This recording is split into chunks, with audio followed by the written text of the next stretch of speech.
Hoard testing for Diabloceratops and mutations, as well as a whole bunch more, has begun, but a new devblog has just arrived. So let's go ahead and talk about all of that today for the Isle of Evrima. Starting off with the dinosaurs, let's dive into Diabloceratops first, because this one is now in hoard testing. This you can play right now. You can go onto the game's Steam page, you can change the download to, I think you go to the betas and you go to opt-in for hoard testing. I think that's how you do it, but regardless, Diabloceratops, as well as a whole bunch more, is on the hoard testing now. However, this is currently without the sparring gameplay for it. They did mention something about the sparring system, and that is essentially for the Tyrannosaurus. I mean, technically, it's shown in this image where they've got a Tyrannosaur going head on or trying to bite the face of a Ceratopsian. So does that tie into the sparring actions? I'm not too sure.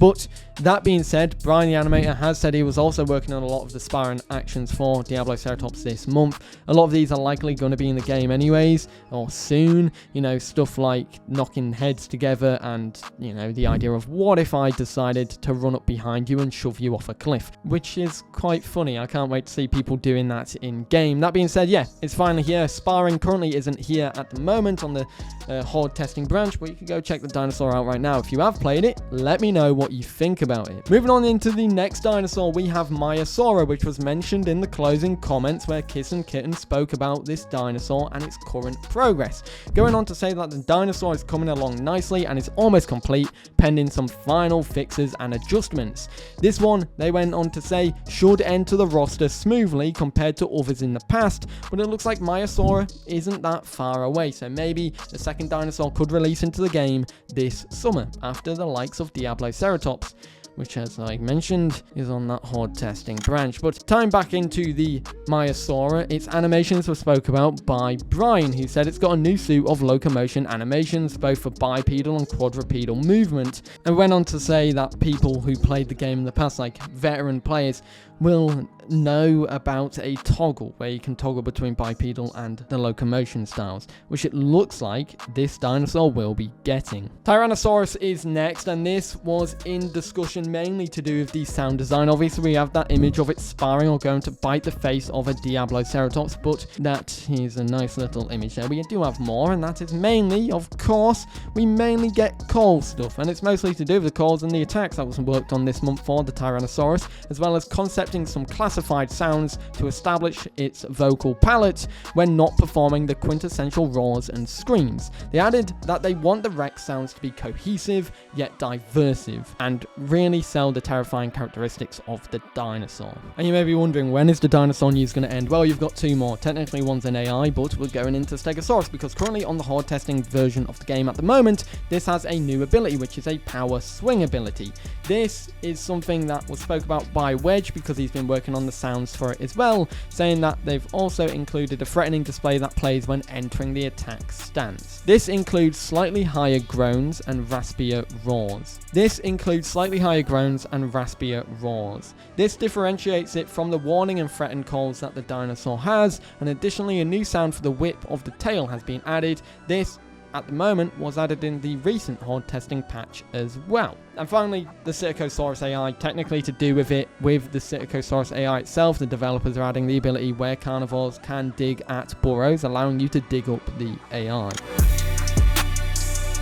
Various human structure stuff we're talking about. Various kits have been made for different structures. The first one is the kit for the construction site buildings, scaffolding, the scaffolding kit.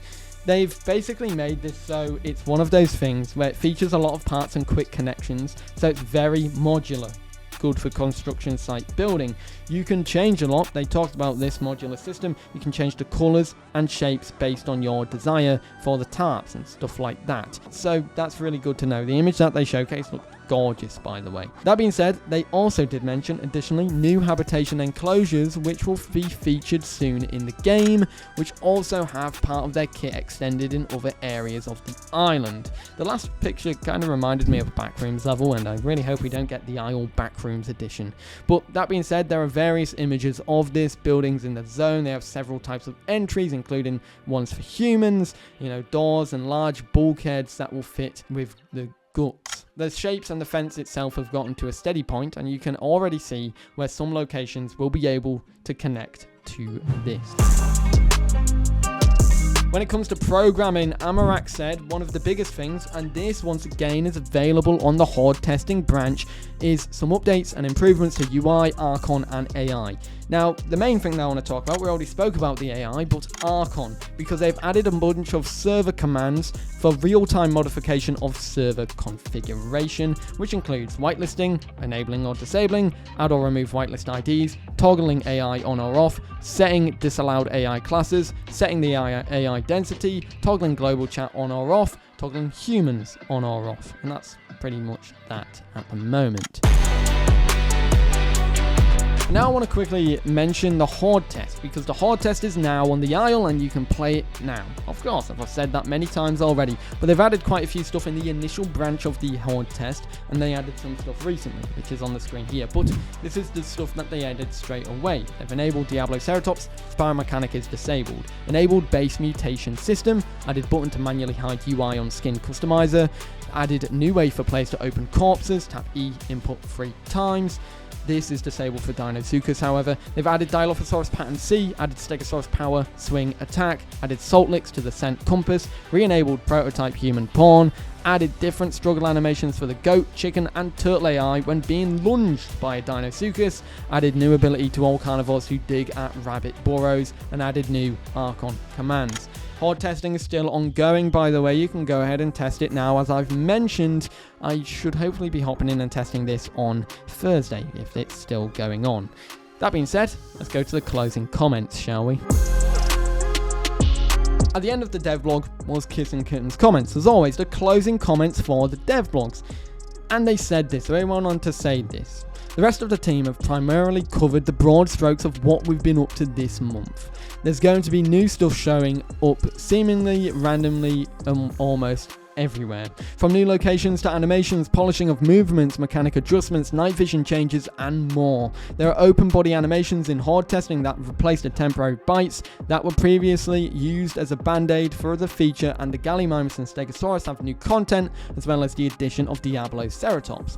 Content is always subject to change. Additionally, they went on to say this. Grapple hasn't quite made it into the hoard test just yet, but I think it will be on its way soon.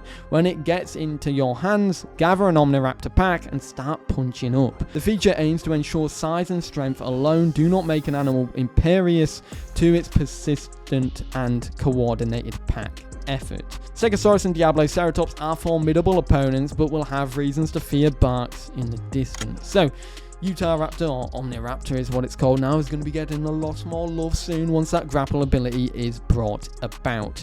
And also a lot of changes are coming as well, with the likes of night vision changes, mechanic adjustments, polishing of movements, new locations to animations, and more. There's a lot to be excited for there. That being said, let me know your thoughts about all of this devlog in the comments down below. I'd love to know what you think, but that is everything for the Isle's latest devlog. I'd love to know what you think. Well, other than that, guys, I'll see you all in the next one. If you want to check out another video, I recommend this one. I spoke about something pretty neat, a dinosaur game that stole $100,000. Anyways, I'll see you later. Have a great day. Peace.